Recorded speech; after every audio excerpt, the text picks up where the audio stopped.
विद्यार्थियों, online class में आपका हार्दिक स्वागत। मैं डॉक्टर ओमप्री स्वामी, सहायक आचार्य भूगोल, राजकीय महाविद्यालय भिनमाल, बीए पार्ट प्रथम वर्ष का जो द्वितीय प्रश्न पत्र है भारत का भूगोल, उसमें प्राकृतिक वनस्पति पर चर्चा करेंगे। भारतीय सर्वेक्षण विभाग एवं विभिन्न विद्वानों द्वारा दिए गए मत के आधार पर एवं सर्वेक्षण के आधार पर भारत में प्राकृतिक वनस्पति के निम्न प्रकार बताए गए हैं।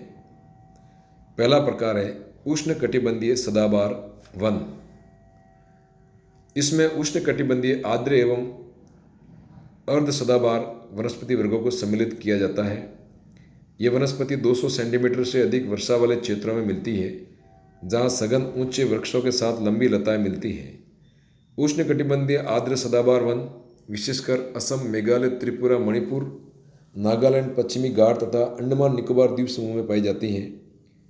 देश में वास्तविक सदाबहार वनों की पट्टी पश्चिमी घाट के सहारे मुंबई से दक्षिण में 455 से 1370 मीटर की ऊंचाई पर तथा असम व शिलांग के पठार में 1070 मीटर की ऊंचाई वाले भाग में देखने को मिलती हैं। यहाँ 300 सेंटीमीटर से अधिक वर्षा प्राप्त होती है। पश्चिमी घाट यानी सह्याद्री पर्वत के ये क्षेत्र पवनोन्मुखी ढाल हैं, जहाँ मानसूनी पवनों से पर्याप्त वर्षा होती है। इन क्षेत्रों में वृक्षों की ऊंचाई 30 से 60 मीटर तक देखने को मिलती है। तने सीधे एवं लंबे होते हैं, जिन पर लताएं फैली होती है। इन वनों में मिलने वाले वृक्षों में महोगनी, रबड़, साल, पलास, एबोनी, ताड़, बेंत, तलसर प्रमुख हैं। इनके अतिरिक्त असम का अंगूर, मधुर सुगंध वाला व अंडमान निकोबार के गुर्जन व पादोक वृक्ष भी महत्वपूर्ण देखने को मिलते हैं। सदाबहार वनों की विशेषता होती है कि वो सदा हरे भरे रहते हैं। सघन होने के कारण इसके नीचे घास नहीं उगती है। इन वृक्षों की लकड़ी बहुत कठोर होती है, इसलिए बहुत ही उपयोगी होती है। ये इस भाग में काली मिर्च, लौंग, इलायची और मसालों के बागान भी विकसित होते हैं। पश्चिमी घाट में देश की सर्वाधिक संपन्न जैव विविधता पाई जाती है तथा वृक्षों की संख्या भी अधिक है। साथ ही यहाँ जैव विविधता ह्रास भी हो रहा है। इस क्षेत्र को विश्व में संपन्न जैव विविधता के हॉटस्पॉट में गिना जाता है। उष्णकटिबंधीय आर्द्र सदाबहार वनस्पति क्षेत्र की सीमा पर 200 सेंटीमीटर या इससे कम वर्षा वाले क्षेत्र में उष्णकटिबंधीय सदाबहार वनस्पति देखने को मिलती है। इसके बाद में दूसरे प्रकार के जो वन है वह है उष्णकटिबंधीय आर्द्र पर्णपाती वनस्पति।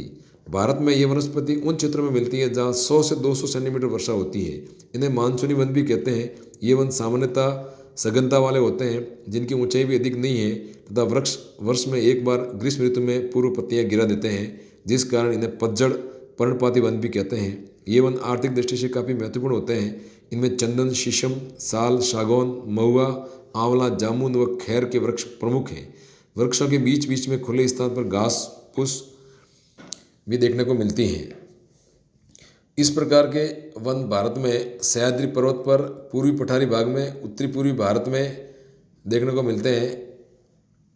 इसके अलावा पश्चिमी घाट में भी देखने को मिलते हैं और भारत के लगभग उत्तरी पूर्वी राज्य में एवं दक्षिणी राज्यों में देखने को मिलते हैं।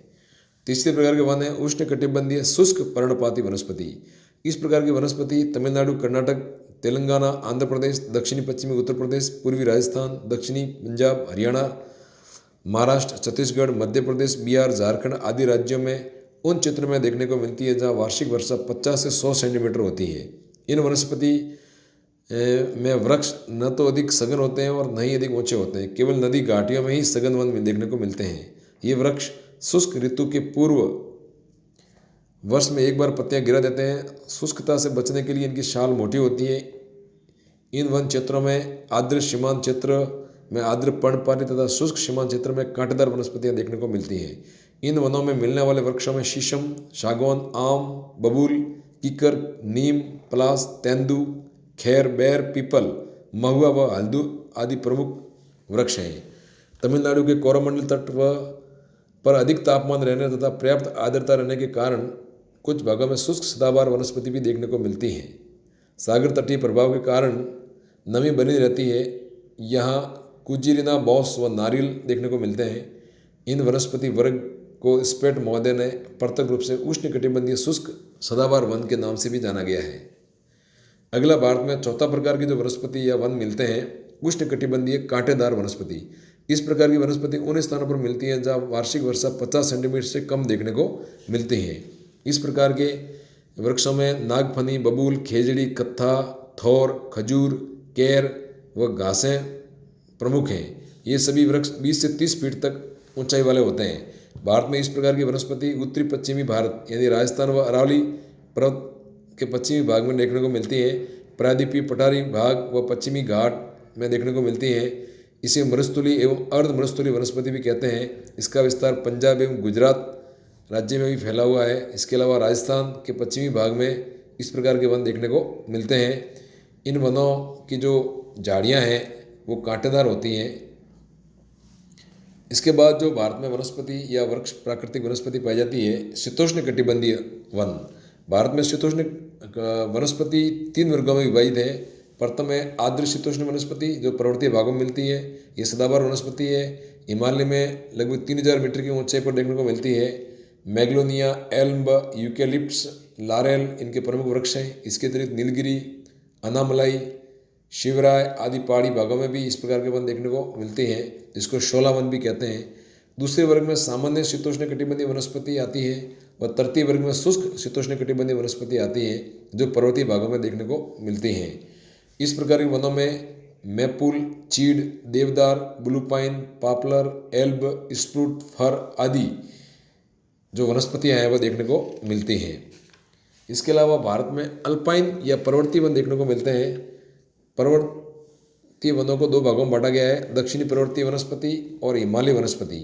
हिमालय वनस्पति में ऊंचाई के अनुसार विभिन्न प्रकार की वनस्पति मिलती है जो 2400 किलोमीटर लंबाई में विस्तृत हिमालय के पूर्वी एवं पश्चिमी हिमालय में फैली हुई है। हिमालय क्षेत्र में ऊंचाई के साथ सूर्यताप एवं वर्षा की प्राप्ति भिन्न होने के कारण वनस्पतियाँ में विभिन्नता देखने को मिलती हैं। हिमालय का लंबाई में अधिक विस्तार होने के कारण पूर्व एवं पश्चिमी हिमालय में वनस्पतियों का विस्तार ज़्यादा पाया जाता है। इसलिए संपूर्ण हिमालय वनस्पति को 2 भागों में बांटा जाता है, पूर्वी हिमालय वनस्पति और पश्चिमी हिमालय वनस्पति। पूर्वी हिमालय वनस्पति में पूर्वांचल की पहाड़ियाँ, पश्चिम बंगाल, बिहार, सिक्किम आदि भाग सम्मिलित हैं। इस प्रकार के क्षेत्र में सदाबहार, ओक, चेस्टनट आदि वन देखने को मिलते हैं। इसके अलावा मैपिल, मंगलोनिया आदि वृक्ष देखने को मिलते हैं। ये लगभग 5000 मीटर की ऊंचाई पर पाए जाते हैं और इनकी ऊंचाई 50 मीटर तक होती है। पश्चिमी हिमालय वाले वन, इसमें उपोष्ण झाड़ियाँ देखने को मिलती हैं जो 2000 मीटर की ऊंचाई पर पाई जाती हैं। इसमें भी चेस्टनट, मैपिल, एल्ब, ओक आदि वृक्ष देखने को मिलते हैं और ये वृक्ष काफ़ी उपयोगी होते हैं। इनको शंकुधारी वन भी कहते हैं। इसके अलावा दक्षिणी पर्वतीय वनस्पतियाँ, दक्षिणी भाग में जो पर्वतीय भाग फैले हुए हैं, अरावली, नीलगिरी की पहाड़ियाँ, इन भागों में प्राकृतिक वनस्पति देखने को मिलती है। इसके अलावा प्रायद्वीपीय भारत में विंध्याचल, सतपुड़ा, सह्याद्री व पूर्वी घाट आदि क्षेत्र में भी जो प्राकृतिक वनस्पतियाँ पाई जाती है उसको दक्षिणी पर्वतीय वनस्पति कहा जाता है। इसके अलावा नीलगिरी पहाड़ी, अन्नामलाई पहाड़ी, पालनी, सतपुड़ा आदि भागों में भी, मैकाल पर्वत आदि भागों में भी इस प्रकार की वनस्पति देखने को मिलती है। इस भाग में ज़्यादातर उर्मिल घास, लाइकेन, काई व फर्न वनस्पति देखने को मिलती है। इसके अलावा भारत में जो वनस्पति पाई जाती है वह है ज्वारीय वनस्पति। भारत में ज्वारी वनस्पति गंगा, महानदी, कृष्णा, कावेरी, गोदावरी आदि नदियों के डेल्टा भागों में पाई जाती है। गंगा के सुंदरवन के डेल्टा में मिलने वाले सुंदर वृक्ष, जिसको सुंदरी वृक्ष कहते हैं, जो विश्व प्रसिद्ध है। इन वनों में लवण सहनीय क्षमता अधिक होती है। ऐसे वन एश्वरी तथा संकरी घाटियों में मिलते हैं। नर्मदा एवं ताप्ती नदियों के एश्वरी में ज्वारी वन मिलते हैं। इन वनों को दलदली वन भी कहते हैं। इनकी लकड़ी जलाने एवं नौका बनाने में उपयोग में ली जाती है। इस प्रकार के वनों में मारियल, सुंदरी, सोनेरिटा, ताड़, बेल, फेनिक्स प्रमुख हैं। ये ज्वारी वन के अंतर्गत आते हैं। इस प्रकार भारत में 7 प्रकार की प्राकृतिक वनस्पति देखने को मिलती है। धन्यवाद।